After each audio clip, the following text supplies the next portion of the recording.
বিসমিল্লাহির রহমানির রহিম। সম্মানিত শিক্ষার্থীবৃন্দ, আসসালামু আলাইকুম। আশা করি তোমরা সকলেই ভালো আছো। প্রিয় শিক্ষার্থীরা, আজকের ক্লাসে আমি জহুরা কানিজ, প্রভাষক, রাষ্ট্রবিজ্ঞান বিভাগ, রাজশাহী কলেজ, রাজশাহী। শিক্ষার্থীরা, আজকে আমাদের রাজনৈতিক সমাজতত্ত্বের আরেকটা নতুন বিষয় নিয়ে আমরা আলোচনা করব। হ্যাঁ, এখানে দেখো শিরোনামে লেখাই আছে আমলাতন্ত্র, ভূমিকা, নিয়ন্ত্রণ পদ্ধতি। তার মানে আমাদের বর্তমান যে গণতান্ত্রিক রাষ্ট্র, এই রাষ্ট্র ব্যবস্থাকে সুন্দরভাবে পরিচালনা করার জন্য এবং আইন শাসন বিভাগ এবং সরকারের সাথে জনগণের যে ভালো একটা সম্পর্ক তৈরি, হ্যাঁ, সবকিছু ক্ষেত্রেই আমাদের কিন্তু যেই ব্যবস্থাটা বর্তমানে খুব প্রয়োজনীয় বিষয় হয়ে দাঁড়িয়েছে সেটা হচ্ছে এই আমলাতন্ত্র। তাই না? আমরা জানি আমলাতন্ত্রে যারা আছে তারা অনেক সুদক্ষ, বিচক্ষণ, জ্ঞানী, এবং টেকনিক্যাল দিক থেকেও তারা অনেক এক্সপার্ট। এই জন্যই তারা সরকারকে বিভিন্নভাবে সহযোগিতা করতে পারে। তো প্রিয় শিক্ষার্থী, এই বর্তমান শাসন ব্যবস্থায়, গণতান্ত্রিক ব্যবস্থায় আমলারা কি ধরনের কাজ করছে, করে সরকারকে সহযোগিতা করছে এবং সাথে তাদের যে ক্ষমতা, সেই ক্ষমতাকেও নিয়ন্ত্রণের প্রয়োজন রয়েছে, হ্যাঁ, তাদের কার্য পরিচালনার সময়। তো সেই দিকগুলো নিয়ে আজকে আমরা আলোচনা করব। তো আমরা মূল আলোচনায় চলে যাই।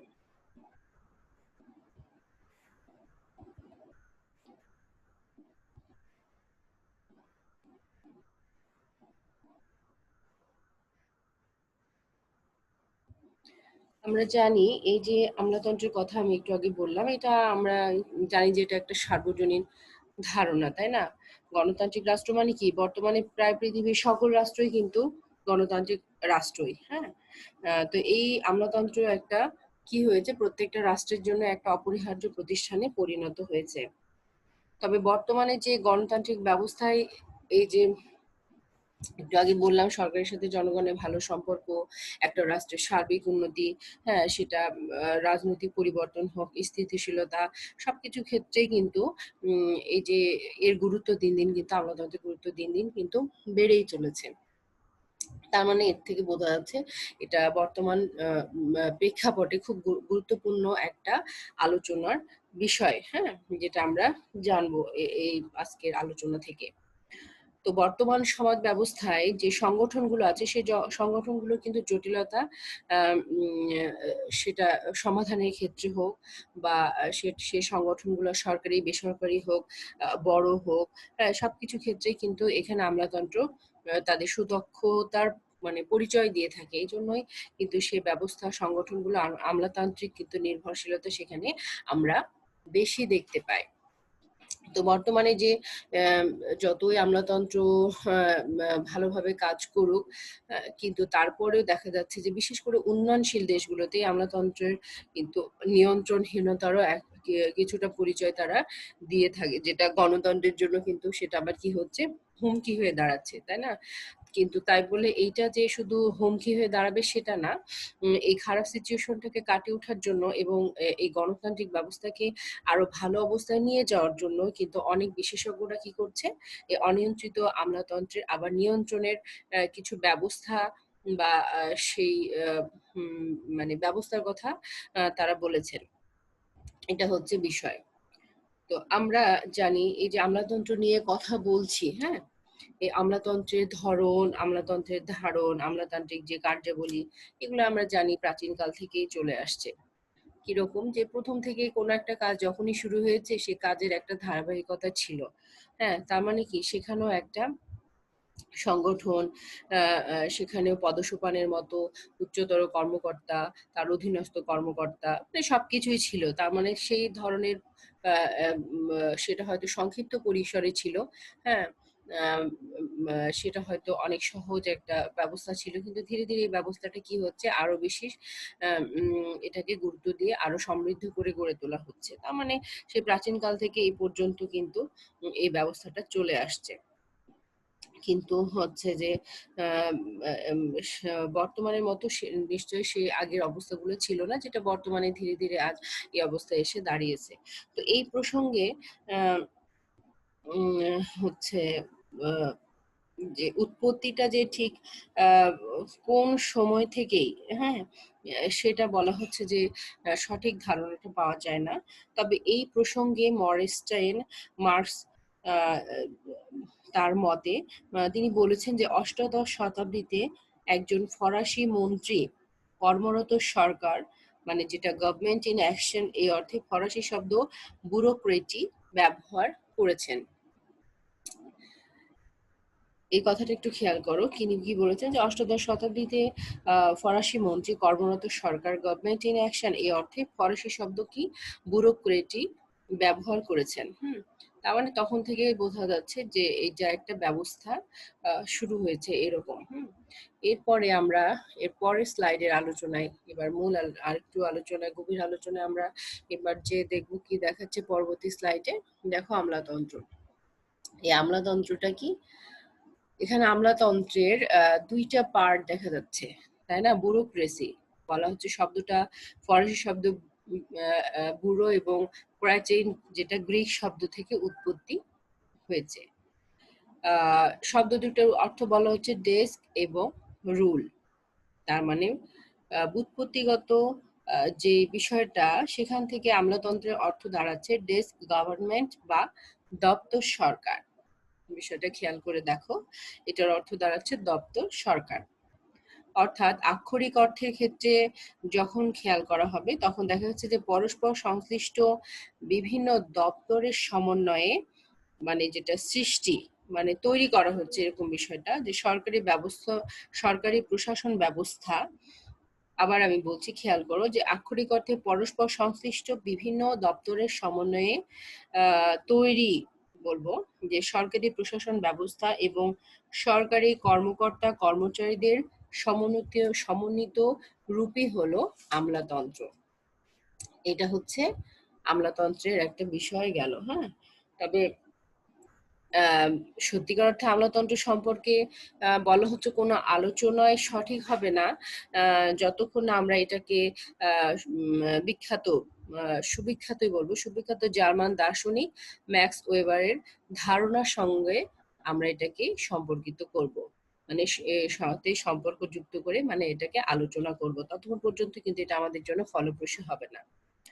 মানে বলা হচ্ছে যে প্রকৃতপক্ষে ওয়েবারই সর্বপ্রথম ব্যক্তি যিনি তার লেখনীর মাধ্যমে আমলাতন্ত্রকে, মানে কি, যে এটা আধুনিক কালের রাজনৈতিক প্রশাসনিক ব্যবস্থার সঙ্গে সম্পর্ক যুক্ত করে ব্যাখ্যা করতে পারেন। তিনি হচ্ছেন সর্বপ্রথম ব্যক্তি। এই জন্য তাকে কিন্তু, মানে এই যে আমলাতন্ত্রের কথা বলছি, এই আমলাতন্ত্রের একটা আধুনিক আলোচনার অগ্রনায়কও বলা হয়, বা তাকে বলা হচ্ছে ফাদার অফ ব্যুরোক্রেসি।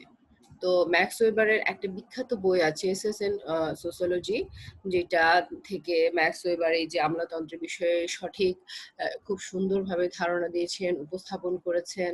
হ্যাঁ, এবং হচ্ছে এটা থেকে পরবর্তীতে আরো অনেকেই এখান থেকে আরো বেশি এটাকে নিয়ে আলোচনা করেছিলেন।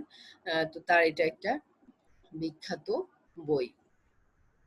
আচ্ছা, এরপরে এখানে তিনি কি বলা হচ্ছে যে তিনি আমলাতন্ত্রকে আইনগত, তারপরে যুক্তিসঙ্গত একটা মডেল বলেছেন, এবং আর কি বলেছেন, তিনি এটাকে একটা বলেছেন যে একটা আদর্শগত কাঠামো।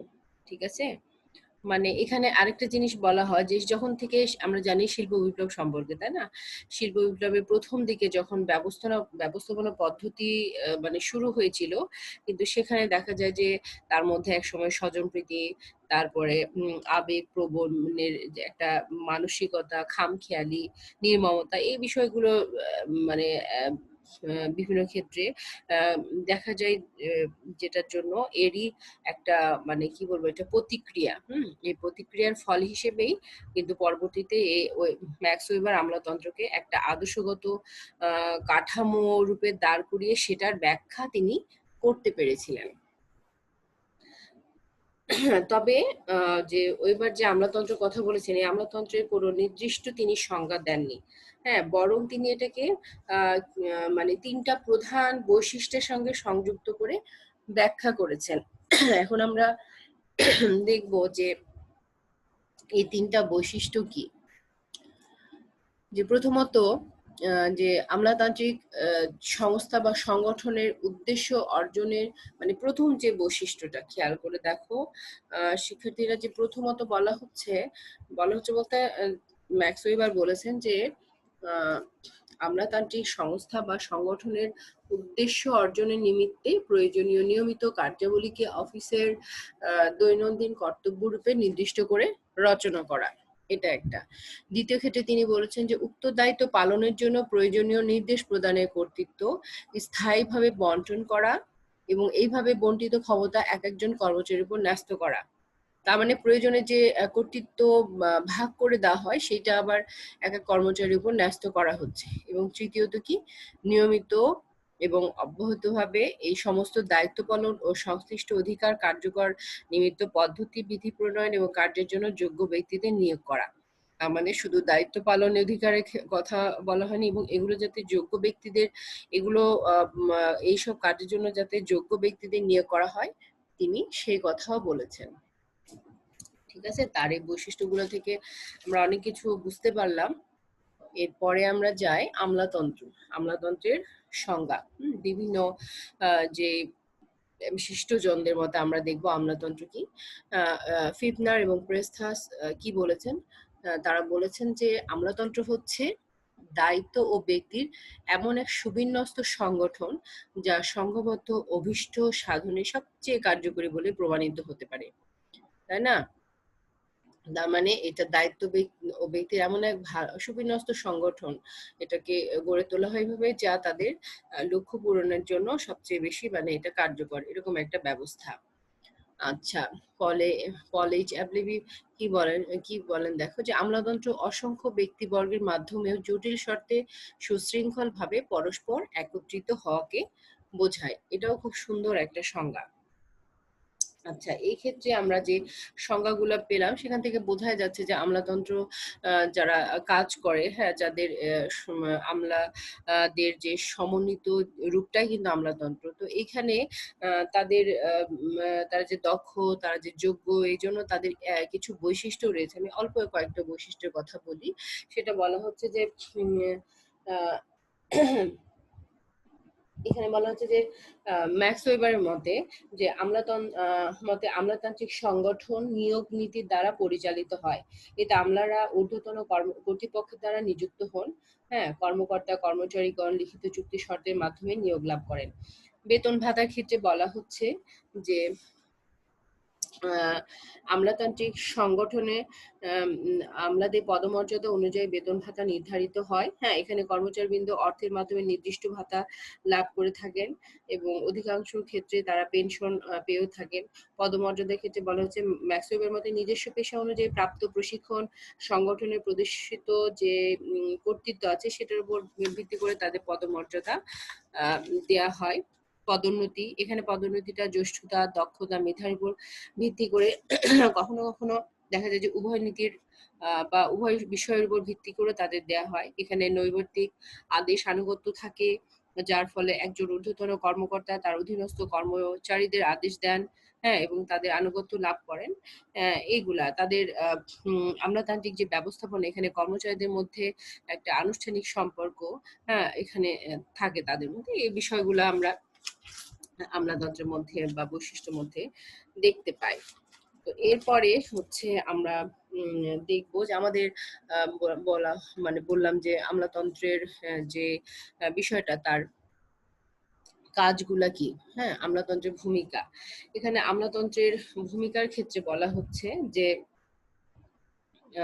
আমরা জানি বর্তমান সমাজ ব্যবস্থা কি অনেক জটিল, তাই না? এই জটিল সমাজ ব্যবস্থা কিন্তু সরকার ব্যবস্থা পরিচালনার জন্য এই আমলাতন্ত্রই কিন্তু এই গুরুত্বটা তাদের দিনে দিনে বেড়ে চলছে। এর সাথে তাদের কর্তব্য দায়িত্ববোধ বেড়ে যাচ্ছে, যেটা সরকারই তাদেরকে দিয়ে থাকে। তো এই তাদের এখন আমরা ভূমিকাগুলো দেখব। এই ভূমিকার ক্ষেত্রে প্রথমে আমরা যেটা দেখছি সেটা হচ্ছে সামাজিক পরিবর্তন।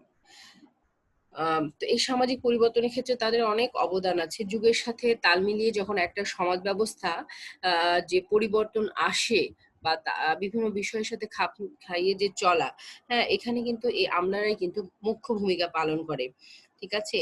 একটা সমাজ ব্যবস্থা যদি তার সাথে খাপ খাইয়ে না চলতে পারে, সেখানে কিন্তু আবার সেই সরকার ব্যবস্থা কিন্তু সেটা স্থায়িত্ব লাভ করতে পারে না, আমরা জানি। তার মানে সামাজিক চাহিদা এবং তা পূরণের মাধ্যমেই কিন্তু একটা রাষ্ট্র ব্যবস্থা, একটা সরকার টিকে থাকে, এবং যার জন্য এখানে আমলাদের বিভিন্ন রকমের ভূমিকা পালন করতে হয়। কারণ তারা বিভিন্ন অভিজ্ঞতায় পরিপূর্ণ, হ্যাঁ? যেটা সরকারকে তারা বিভিন্নভাবে সহযোগিতা করে থাকে। এটা গেল একটা বিষয়। তার মানে সামাজিক পরিবর্তনের ক্ষেত্রে আমরা এই বিষয়টা দেখতে পাচ্ছি। তারপর নীতি নির্ধারণ।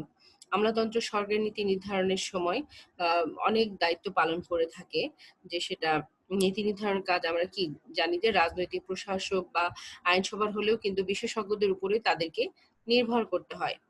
কারণ সরকারি নীতি জটিল নীতি এবং এর সঙ্গে প্রযুক্তিবিদ্যাও আবার কি সম্পর্ক রয়েছে।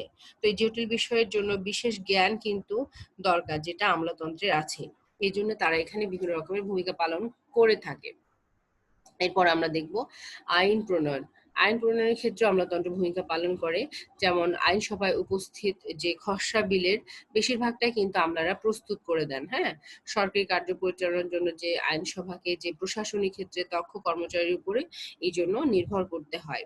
এখানে যে বিশেষ জ্ঞানের অধিকারী, তারা সেই জন্য তারা দেখা যাচ্ছে বিভিন্ন তথ্য উপাত্ত তারাই সংগ্রহ করে থাকে, এবং সিদ্ধান্ত প্রণয়নের ক্ষেত্রে আমলারাই দেখা যাচ্ছে যে মানে রাজনীতিবিদদেরকে সহায়তা করে থাকে। তার মানে আইন প্রণয়নের ক্ষেত্রেও তাদের আমরা ভূমিকা দেখতে পাচ্ছি। এরপরে দেখব যে আইনসভাকে প্রভাবিত, কিভাবে আইনসভাকে প্রভাবিত করছে। আমলাতন্ত্র আইনসভাকে অনেক সময় বিভিন্ন বিষয়ের মাধ্যমে প্রভাবিত করে থাকে। যেমন বিভিন্ন সময় আমলাগণ দেখা যাচ্ছে প্রস্তাবিত আইনের যথার্থতা যাচাইয়ের জন্য জনগণের শুনানির সম্মুখীন হয়, হ্যাঁ? এবং আইনসভার কমিটির সদস্যদের প্রয়োজনীয় এই জন্য তথ্যাদি তাদেরকে সরবরাহ করে। আম, তারপরে আইনসভায় যে প্রশ্ন হয় সেই প্রশ্নের জবাব দেওয়ার জন্য কিন্তু তারা মন্ত্রীদের প্রশ্নের উত্তরও কিন্তু তারা তৈরি করে দেয়। এভাবে তারা আইনসভাকে প্রভাবিত করে থাকে। আচ্ছা, এবার আইন রিলেটেড আরেকটা কাজ করে, সেটা হচ্ছে আইন বাস্তবায়ন। আমলারা শুধু আইন প্রণয়নে সাহায্য করে না, তারা বাস্তবায়নও করে থাকে। কিরকম যে মানে এখানে বাস্তবায়ন করতে যেয়ে কিন্তু তারা নিজের বুদ্ধিমত্তা বা ক্ষমতাটা তারা কিন্তু বুদ্ধিমত্তার সাথে কিন্তু ক্ষমতা তারা কিন্তু প্রয়োগ করে থাকে, হ্যাঁ? আইনসভা যে যে বিভাগীয় নিয়ম কানুন প্রণয়নের জন্য আমলাদের কাছে কিন্তু ক্ষমতাটা হস্তান্তর করে। কে করছে? আইনসভা, তাই না? যে এই বিষয়ে ক্ষমতা কিন্তু আমলাদের কাছে হস্তান্তর করছে, এবং সেই জন্য দেখা যাচ্ছে যে তারা আইন তৈরি, আইন বাস্তবায়নের ক্ষেত্রে তারা কিন্তু বিভিন্ন রকমের এখানে ভূমিকা পালন করে থাকে বা প্রভাবিত করে এই বিষয়টাকে। আচ্ছা, এরপরে আমরা দেখব যে দৈনন্দিন কার্যাবলী। দৈনন্দিন কার্যাবলীকে পরিচালনা করা মানে আহ, কি ধরনের বিষয়গুলো, যেমন শিক্ষা, বিভিন্ন যে জনহিতকর কার্যাবলী বলবো আমরা, সামাজিক নিরাপত্তা, মানে জনহিতকর কার্যাবলী মানে জনগণের সেবামূলক যে বিভিন্ন ধরনের কর্মকাণ্ড একটা রাষ্ট্র করে থাকে, সেটা তোমার খাদ্যের চাহিদা পূরণ, তারপরে বাসস্থান, চিকিৎসা, সব দিকেই হতে পারে। তারপর সামাজিক নিরাপত্তা, পুলিশ, বিচার ব্যবস্থা, কর ইত্যাদি। এইসব কিন্তু এগুলা তারা মানে সঠিকভাবে সরকারের এই কাজগুলি পরিচালনার জন্য তারা সরকারকে বিভিন্নভাবে এই বিষয়ে সহযোগিতাও করে থাকে। এরপরে আমরা ৭ নম্বরে দেখি যে সংস্কারের বাহক। কি ধরনের, এখানে অনেক সময় আমাদের এখানে তাদেরকে বাহক বলা হচ্ছে। যে এই যে বিভিন্ন যে অফিস থাকে জরাজীর্ণ বলা হচ্ছে, সেগুলোর যে নিয়ম থাকে, কর্মপদ্ধতি থাকে, সাংগঠনিক কাঠামো থাকে, এগুলোকে তারা আধুনিক রূপ দিতে পারে আমলারা। এই জন্য তারা বিভিন্ন রকমের উদ্যোগ গ্রহণ করে, সেগুলোকে বাস্তবায়ন করে, হ্যাঁ? এবং একসময় দেখা যাচ্ছে প্রশাসনকে তারা মানে এই বর্তমান সময়ের সাথে সময় উপযোগী করে তোলে এবং এটাকে গতিশীল করে তোলে। এই জন্যই এখানে তাদেরকে সংস্কারের বাহক বলা হচ্ছে। তারপরে মন্ত্রীদের পরামর্শ। এখানে মন্ত্রীদের পরামর্শের ক্ষেত্রে বলা হচ্ছে যে এই যে দাপ্তরিক কাজ করে, দাপ্তরিক কাজে কিন্তু আমলারা করতে করতে একসময় এক্সপার্ট হয়ে যায়। আর মন্ত্রীদের কি আমরা জানি, মন্ত্রীরা খুব অল্প সময়ের জন্য আসে। তো এখানে মন্ত্রীদের দপ্তর যে পরিবর্তন হয় আর নতুন মন্ত্রী আসে, এইসবের ক্ষেত্রে কিন্তু তারা জ্ঞান কিন্তু আবার আমলাদের কাছ থেকেই নিয়ে থাকে, মানে পরামর্শ নিয়ে থাকে।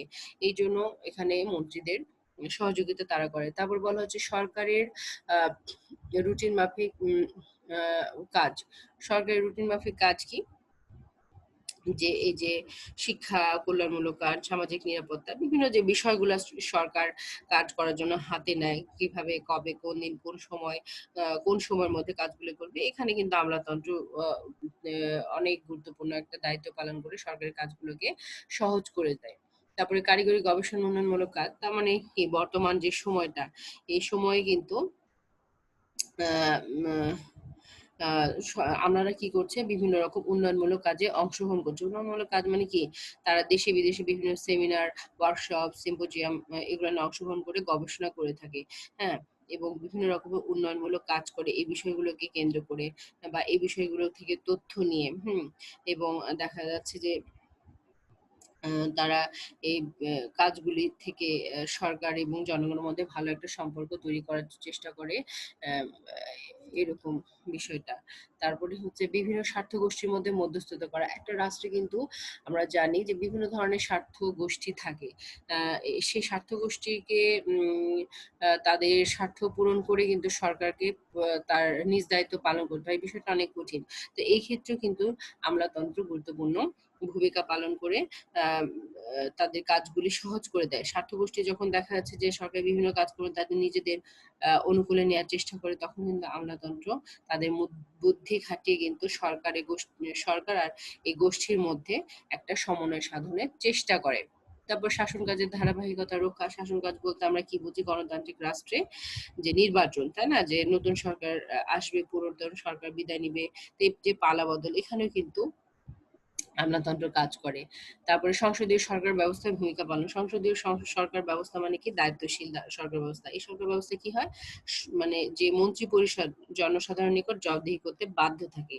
হ্যাঁ, এই জন্য তারা কি করে, আইনসভায় যে প্রশ্নোত্তর পর্বের মুখোমুখি হন, তারা এর প্রয়োজনীয় তথ্য উপাত্ত কিন্তু আমলারাই সরবরাহ করে।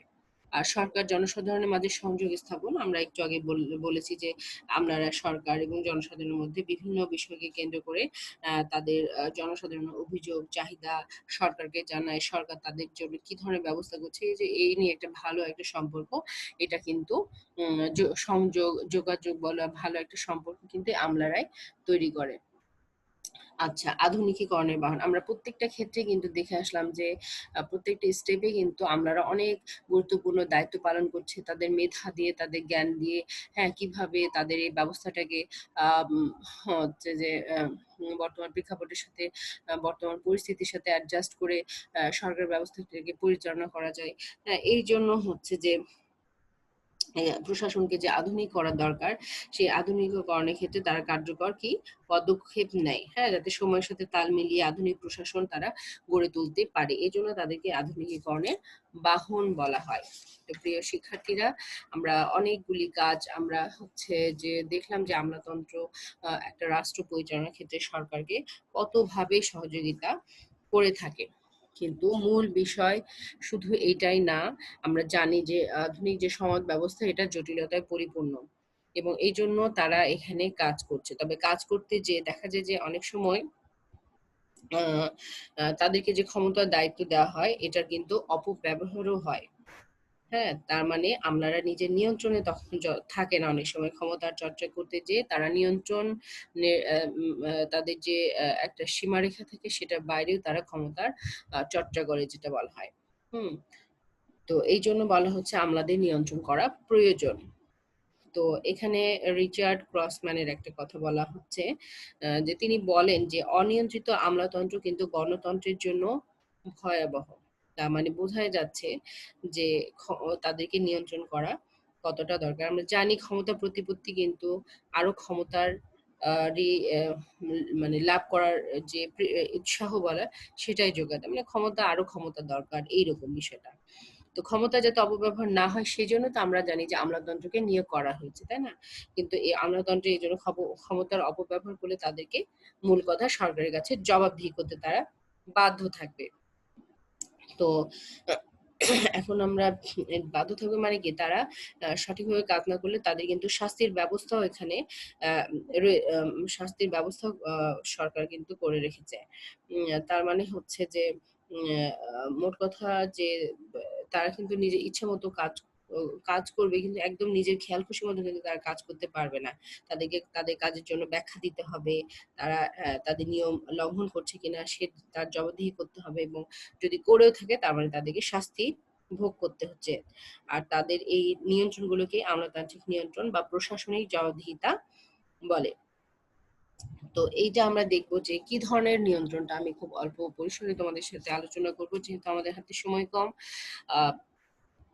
এখানে হচ্ছে যে আমলাতন্ত্র সাধারণত দুই ভাবে নিয়ন্ত্রিত হয়ে থাকে, হ্যাঁ। একটা হচ্ছে আভ্যন্তরীণ নিয়ন্ত্রণ আর একটা হচ্ছে বাহ্যিক নিয়ন্ত্রণ। এখন আমরা দেখব আভ্যন্তরীণ নিয়ন্ত্রণটা কি। এটা হচ্ছে প্রশাসনিক ব্যবস্থার সাথে কিন্তু সম্পর্কিত একটা বিষয়, হ্যাঁ। এটা সংস্থার বলা হচ্ছে এটা স্ব আরোপিত নিয়ন্ত্রণ। মানে এখানে যদি নিজেদের নিয়ন্ত্রণ তারা নিজেরাই করে তাহলে ওইটাই নিয়ন্ত্রিত করার সর্বাপেক্ষা কার্যকরী উপায় বলা হচ্ছে, হ্যাঁ। এখানে যে বিষয়টা বলা হচ্ছে সেটা যে সুষ্ঠু মানে এই যে নিয়ন্ত্রণ, আভ্যন্তরীণ যে নিয়ন্ত্রণের কথা বলা হচ্ছে, এখানে যদি এটা না থাকে তাহলে কিন্তু সংস্থা ভালোভাবে পরিচালিত হতে পারবে না, তাদের উদ্দেশ্য সাধন হবে না। মানে যেখানে নিয়ন্ত্রণ শিথিল, নিয়ন্ত্রণ নাই, সেখানে কিন্তু ব্যবস্থা, সংগঠন সবকিছুই কিন্তু মানে কি যে নষ্ট হয়ে যায় বা অরাজকতায় ডুবে যায় যেটা বলা হয়, বা ব্যর্থতা হয়। তো এই সুষ্ঠু নিয়ন্ত্রণের দ্বারা প্রশাসনিক সংস্থার কিন্তু লক্ষ্য অর্জন করা যায়। তার মানে এটা অবশ্যই অভ্যন্তরীণ নিয়ন্ত্রণটা দরকার, যেটা সংস্থায় দ্বারাই তৈরি বা সংস্থা এটা করে থাকে। এবং এটা বলা হচ্ছে যে আম আ যে আভ্যন্তরীণ নিয়ন্ত্রণের মাধ্যমে সরকার নিজেও নিয়ন্ত্রিত হয়ে থাকে। কিরকম? আভ্যন্তরীণ নিয়ন্ত্রণ সাধারণত প্রধান নির্বাহী, সেটা রাষ্ট্রপতি বা প্রধানমন্ত্রী দ্বারা হয়ে থাকে। কিন্তু প্রধান নির্বাহীর সঙ্গে মানে এই যে সমস্ত যে সরকারি চাকুরিজীবী আছে, কর্মচারীগণ সবাইকে কিন্তু একসাথে নিয়ন্ত্রণ করা সম্ভব নয়। এইজন্য মন্ত্রিসভা কি করে? না, তার জন্য কি করে সরকার? এই মন্ত্রিসভা সচিবদের মাধ্যমেই কিন্তু এই নিয়ন্ত্রণ ব্যবস্থাটা তারা করে রাখে। সেটা কিভাবে নিয়ন্ত্রণ করে? চাকরি প্রদান, চাকরিচ্যুত করার ক্ষমতা, বিধি, অর্ডিন্যান্স জারি, তারপরে হচ্ছে সিভিল সার্ভিস কোড, এইসবের মাধ্যমে। এরপরে আমরা বাহ্যিক নিয়ন্ত্রণের ক্ষেত্রে দেখব যে বাহ্যিক নিয়ন্ত্রণের ক্ষেত্রে যে বিষয়গুলো কাজ করে সেটা হচ্ছে জনগণ কর্তৃক নিয়ন্ত্রণ। জনগণ কর্তৃক কি নিয়ন্ত্রণ? আমরা জানি গণতান্ত্রিক রাষ্ট্র মানে জনগণের রাষ্ট্র। জনগণের কল্যাণের জন্যই কিন্তু এই সিভিল সার্ভিস মানে নিয়োগ করা হয়েছে, হ্যাঁ। তার মানে হচ্ছে যে এই যে জনগণ দ্বারা যে প্রশাসনকে নিয়ন্ত্রণ, এটা গুরুত্বপূর্ণ বিষয়। জনগণ যদি সচেতন হয়, জনগণ যদি শিক্ষিত সমাজ হয়, তাহলে কিন্তু তারা এই আমলাদেরকে সঠিকভাবে নিয়ন্ত্রণে রাখতে পারবে, তাই না? যে মানে জনগণ কিন্তু জনগণ কিভাবে পরোক্ষভাবে তাদেরকে নিয়ন্ত্রণ করবে। এই যে প্রধান নির্বাহী, আইন পরিষদের সদস্য, বিচারকদের কিন্তু জনগণ নিয়োগ করে। আর তাদের দ্বারাই কিন্তু নিয়ন্ত্রণটা হচ্ছে বলা হচ্ছে জনগণের নিয়ন্ত্রণ। মানে এই যে জনগণ যাদেরকে নিয়োগ মানে জনগণ যাদেরকে কি করছে যে নির্বাচিত করছে, হ্যাঁ, তাদেরকে কিন্তু তাদের দ্বারাই যে এই যে আমলাতন্ত্রর যে নিয়ন্ত্রণ সেটাই বলা হচ্ছে জনগণের নিয়ন্ত্রণ, হ্যাঁ। তাছাড়াও এটা ছাড়াও জনগণ কিন্তু প্রত্যক্ষ পরোক্ষভাবে বিভিন্ন ভাবেই কিন্তু আমলাতন্ত্রকে নিয়ন্ত্রণ করতে পারে। সেটা কি? সেটা হচ্ছে প্রথমে বলা হচ্ছে যে চাপ প্রয়োগকারী দল। মানে আমলাতন্ত্র নিয়ন্ত্রণে চাপ প্রয়োগকারী দল আমলাদের যে ক্ষমতার অপব্যবহার সেটা ধরিয়ে দিতে পারে বা সেটা ধরিয়ে দেয়, অন্যায় কাজ না করার জন্য বাধা সৃষ্টি করে, এভাবে নিয়ন্ত্রণ করে। তারপর অনেক সময় অনাস্থা প্রস্তাব। অনাস্থা প্রস্তাব কি? যে জনগণের প্রতিনিধিরা বিভিন্ন সময় বিভিন্নভাবে আমলাদেরকে নিয়ন্ত্রণ করে থাকে। সেটা আমলারা জনস্বার্থের বিরুদ্ধে কিছু করে, জনপ্রতিনিধিরা তারা বাধা না দেয়, তখন জনগণ জনপ্রতিনিধিদের বিরুদ্ধে অনাস্থা অনাস্থা প্রস্তাব আনতে পারে। হ্যাঁ, এই নিয়ম আছে। তারপরে গণ আন্দোলন, আন্দোলনের মাধ্যমে কিভাবে আমলাগণ জনগণের বিরুদ্ধে কিছু করলে জনগণ সরকারের বিরুদ্ধে আন্দোলন করতে পারে। হুম, এটাও হচ্ছে একটা নিয়ন্ত্রণের ব্যবস্থা। তারপর অনুসন্ধান কমিটি, যে সরকারি কর্মচারীদের দুর্নীতির বিরুদ্ধে জনগণ যখন মানে সোচ্চার হয় যেটা বলা হয়, তখন বিভিন্ন সরকার অনেক সময় বিভিন্ন কমিটির মাধ্যমে তদন্ত করে কর্মচারীরা অন্যায় করলে তাদের বিচার করে থাকে।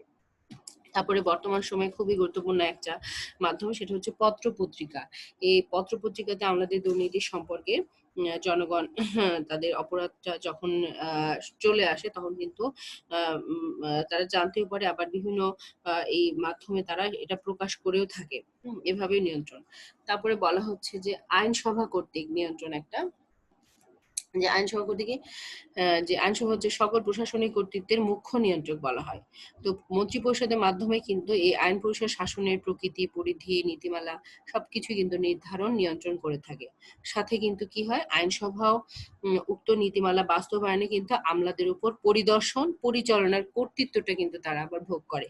হ্যাঁ, এছাড়াও কি করে, পরিচালনা কার্য আমলাতন্ত্রের কাজ পরিচালনা করতে যেয়ে তারা কিন্তু প্রয়োজনীয় যে অর্থ, সেক্ষেত্রেও কিন্তু এটা নিয়ন্ত্রণের একটা ব্যবস্থা করে। তার মানে আইনসভা কিন্তু তাদের উপর প্রভাব বিস্তার করে তাদেরকে নিয়ন্ত্রণ করে। তারপরে আর বিভিন্ন বিষয় হতে পারে এক্ষেত্রে বাজেট, তারপরে প্রশ্ন উত্থাপন, হ্যাঁ, বিতর্ক, সংসদীয় কমিটি, বিশেষ করে পাবলিক অ্যাকাউন্টস কমিটির মাধ্যমে, হ্যাঁ, অনুসন্ধানকারী কমিটি, এসবের মাধ্যমে কিন্তু আমাদেরকে আইনসভা নিয়ন্ত্রণ করতে পারে। তারপর পেশাজীবী সংস্থা কর্তৃক বলা হচ্ছে যে পেশাজীবীটা কিরকম, যে পেশাজীবী শ্রেণী বলতে আমরা কাদেরকে বুঝি, ডাক্তার, ইঞ্জিনিয়ার, তাদের সাথে কাজের জন্য অনেক সময় পেশাজীবী সংস্থা, যেমন আইনজীবী সংস্থা, মেডিকেল সংস্থা, তাদের সাথে রিলেটেড যে সংস্থা আছে তাদের কাছে আমলাতন্ত্ররা কি থাকে, কাজের জন্য বিভিন্নভাবে দায়ী থাকতে পারে। সেটা কাজ সঠিকভাবে না করলে, তাদের সুনাম নষ্ট হলে, হ্যাঁ, তাদের কেউ তারা বাদ দিতে পারে, বা তাদের উপর বিভিন্নভাবে প্রভাব বিস্তার করে নিয়ন্ত্রণ করতে পারে, এটাই বোঝাচ্ছে। তারপরে বিচার বিভাগীয় নিয়ন্ত্রণ, এটা তো গুরুত্বপূর্ণ। প্রশাসনিক ব্যবস্থা আমাদের উপর আইনসভা যেমন নিয়ন্ত্রণ করে, ঠিক এটাও এরকম ভাবে নিয়ন্ত্রণ করে। কিরকম, যে বিচার বিভাগ সংসদ নিয়ন্ত্রণের আইনগত যে বৈধতা, এটা নিশ্চিত করে থাকে। মানে আমাদের কাজ যেটা, হুম কর্তৃত্ব, শাসন সঠিকভাবে কতটুকু যুক্তিযুক্ত না সঠিক না, এগুলা কিন্তু দেখার ক্ষমতা বিচার বিভাগের। হুম তো এটাই হচ্ছে, এভাবেই তারা আমলাদেরকে হচ্ছে নিয়ন্ত্রণ করে থাকে। তাছাড়া বলা হচ্ছে এই ক্ষেত্রে যে এইগুলো কাজ, এসব ছাড়াও যদি আমলারা নিজেদের আওতা বহির্ভূত কাজ, আইনের অপব্যাখ্যা, তথ্য সন্ধানে কারচুপি, কর্তৃত্বের অপব্যবহার এইসব করে থাকে, তখনও কিন্তু বিচার বিভাগ উপযুক্ত ব্যবস্থা নিয়ে তাদেরকে নিয়ন্ত্রণ করে থাকে। তারপরে পরের কথা, আরেকটা পয়েন্ট বলা হচ্ছে যে বিধিবদ্ধ আইন। বিধিবদ্ধ আইন মানে বলছে যে শাসনতান্ত্রিক যে আইন থাকে, বিধি, প্রচলিত বিধান, হ্যাঁ, এই আইন ক্ষমতা বলে কিন্তু বিচার বিভাগ আমলাতন্ত্রের উপর যে নিয়ন্ত্রণ আরোপ করে তাকে বিধিবদ্ধ আইনের নিয়ন্ত্রণ বলা হচ্ছে। তারপরে আইনের শাসন।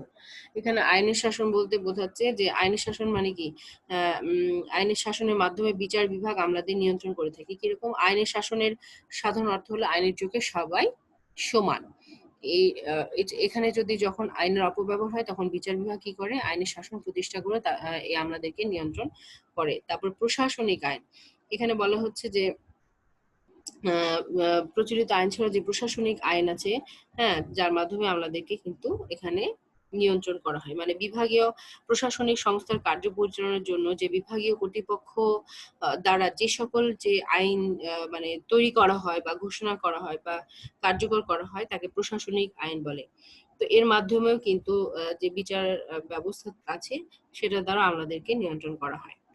তো এইগুলা হচ্ছে তাদেরকে নিয়ন্ত্রণের ব্যবস্থা। তার বাইরেও কিছু বলা আছে যে বিশেষ বিশেষ কিছু পদ্ধতি, সেগুলোর মাধ্যমে আমাদেরকে নিয়ন্ত্রণ করা হয়। কিরকম, যে বলা হচ্ছে বিশেষ পদ্ধতির মধ্যে একটা হেবিয়াস কর্পাস। এরকম অনেক সময় বলা হচ্ছে যে আমলারা জনসাধারণকে হয়রানি করার জন্য ক্ষমতাটা অপব্যবহার করে হাজতে তাদেরকে পাঠায়। তখন কোর্ট কি করে, রিট জারি করে যে আটক ব্যক্তিকে কেন আটক রাখা হলো, কেন এই বিষয়ে আটকাদেশ বৈধ কিনা তা বিচারের জন্য কোর্ট আটক ব্যক্তি অভিযোগনামা দাখিল করার জন্য আমাদেরকে বাধ্য করে, এটাকে হেভিয়াস কর্পাস বলা হচ্ছে, এটাও নিয়ন্ত্রণের একটা বিষয়। তারপরে বলা হচ্ছে প্রহিবিশন, এটা মানে কি? এটা বলছে উচ্চ আদালত কর্তৃক নিম্ন আদালতকে এর আওতার বাইরে কোনো রায় প্রদানে বাধা বা রায় নাকচ করে দেওয়ার যে ক্ষমতাটা, সেটা প্রহিবিশন বলা হচ্ছে। হ্যাঁ, অথবা কোনো ব্যক্তি নিম্ন আদালতে কোনো রায়ে মানে তার মনোপুত না না থাকলে উচ্চ আদালতে আপিল করতে পারেন। তখন উচ্চ আদালত নিম্ন আদালতের সমস্ত রায় আবার নাকচ করে বা বাতিল করে নতুন ভাবে বিচার শুরু করতে পারে। এটা হচ্ছে প্রহিবিশনের একটা অংশ। হ্যাঁ, তো এটাও নিয়ন্ত্রণের ব্যবস্থা। তারপরে বলা হচ্ছে ইনজাংশন। ইনজাংশন মানে এর মাধ্যমে আদালত কোনো ব্যক্তি বা প্রতিষ্ঠানকে কোনো কাজ করতে বা সেটা থেকে বিরত থাকতে নির্দেশ দিয়ে থাকে। আরেকটা বিশেষ পদ্ধতির মাধ্যমে ম্যান্ডামাস, এখানে বলা হচ্ছে যে এটা এমন একটা ব্যবস্থা যে সাধারণ আইনের আদালত দ্বারা কোনো ব্যক্তি, সংস্থা, সংগঠন নিম্ন আদালতকে কোনো কাজ বা সরকারি আইনগত তার করণীয় বা বাঞ্ছনীয় তা করতে ব্যর্থ হলে তা পুনরায় করতে নির্দেশ প্রদান, যেটা সেটাকে নির্দেশ করে যে রিট আদেশ দিতে পারে, সেটাই বলা হচ্ছে রিট অফ ম্যান্ডামাস। এটা হচ্ছে একটা বিষয় গেল। এরপরে কো ওয়ারেন্ট বলে একটা কথা বলা হচ্ছে, এটাকে বলা হচ্ছে যে কো ওয়ারেন্টের শব্দগত অর্থ বলা হচ্ছে হোয়াট ওয়ার্থি বা কোন ক্ষমতা বলে। তো আদালত কোনো ব্যক্তি, সংস্থা বা সংগঠনের কোনো দাবির বৈধতা অনুসন্ধান করণের মাধ্যমে দাবি স্বীকার করে প্রতিষ্ঠিত করতে পারে। আইনগত না হলে উক্ত দাবি বাতিল করে দিতে পারে। কি বললাম? যে আদালত কোনো ব্যক্তি, সংস্থা বা সংগঠনের কোনো দাবির বৈধতা অনুসন্ধান করণের মাধ্যমে দাবি স্বীকার করে প্রতিষ্ঠিত করতে পারে। আইনগত না হলে উক্ত দাবি বাতিল করে দিতে পারে। আদালতের এই ক্ষমতাকে কো-ওয়ারেন্টও বলা হয়। আচ্ছা, সার্সিওয়ারি এটাও একটা বিশেষ পদ্ধতি। এটা হচ্ছে যে নিশ্চিত হওয়া, যেটাকে বোঝায় যে টু বি মেড সার্টেন, যেটাকে যে উচ্চ আদালত কর্তৃক নিম্ন আদালতকে বিশেষ কোনো মামলার নথিপত্র যেটা বা কার্য বিবরণী, এই উক্ত মামলার বৈধতা, আইনগত যৌক্তিকতা পরীক্ষা করার জন্য উচ্চ আদালতে যে হস্তান্তর করার যে নির্দেশ প্রদান করতে পারে। এই আদালতের এই ক্ষমতাকে বলা হচ্ছে সার্সিওয়ারি একটা ব্যবস্থা। তার মানে যে আমলাতন্ত্রের যে এই নিয়ন্ত্রণগুলা দেখলাম, হ্যাঁ, অনেকগুলা নিয়ন্ত্রণ ব্যবস্থা আমরা দেখলাম, কিছু বিশেষ বিশেষ পদ্ধতি, হ্যাঁ, যেগুলো জনগণকে হয়রানি করলে জনগণও আদালতের শরণাপন্ন হতে পারে, বিচারালয়ে শরণাপন্ন হতে পারে, সেগুলো আমরা দেখতে পেলাম। প্রিয় শিক্ষার্থীরা, এতক্ষণ যে আমরা আলোচনা করলাম, সেখান থেকে আমরা বুঝতে পারলাম যে আমলাতন্ত্র যে ব্যবস্থাটা, এটা বর্তমান গণতান্ত্রিক সমাজ ব্যবস্থায় খুবই খুবই খুবই গুরুত্বপূর্ণ একটা সরকার পরিচালনার, আমরা এটাকে উপাদানই বলবো, যে ব্যবস্থা বলবো, যেখানে আমলাতন্ত্ররা খুব গুরুত্বপূর্ণ, তাদের সুদক্ষতার পরিচয় দিয়ে বর্তমান সমাজ ব্যবস্থাকে, রাষ্ট্র ব্যবস্থাকে, সমাজ রাষ্ট্রের যে পরিবর্তন, সবকিছুর সাথে অ্যাডজাস্ট করে বর্তমান সময় উপযোগী করে জনগণকে বিভিন্ন ধরনের সুবিধা দেওয়ার ক্ষেত্রে সরকারকে তারা কি করছে, বিভিন্নভাবে সহযোগিতা করে। সেই সহযোগিতার ক্ষেত্রগুলো আমরা দেখলাম। এরপরে দেখলাম যে তারা ক্ষমতা যে তাদেরকে সরকার দিয়ে থাকে, সেটার জন্য আবার অপব্যবহার না হয়, সেই জন্য কিন্তু আবার নিয়ন্ত্রণেরও অনেকগুলো ব্যবস্থা আছে, যেটাকে আমলাতন্ত্রের নিয়ন্ত্রণ বলা হচ্ছে। হ্যাঁ না, এই নিয়ন্ত্রণের মাধ্যমগুলো কিন্তু অনেক গুরুত্বপূর্ণ। তো প্রিয় শিক্ষার্থী, আজকে আমরা দেখলাম যে আমলাতন্ত্রের গণতান্ত্রিক ব্যবস্থায় যে ভূমিকা এবং তাদেরকে যে নিয়ন্ত্রণের ব্যবস্থা, হ্যাঁ, এগুলো অনেক কিছুই আমরা জানতে পারলাম। তো আজকে এই পর্যন্ত তোমাদের সাথে নেক্সট আবার অন্য টপিক নিয়ে আমরা আলোচনা করব। তো ভালো থেকো তোমরা সকলে, সুস্থ থেকো, সাবধানে থেকো। ধন্যবাদ সবাইকে।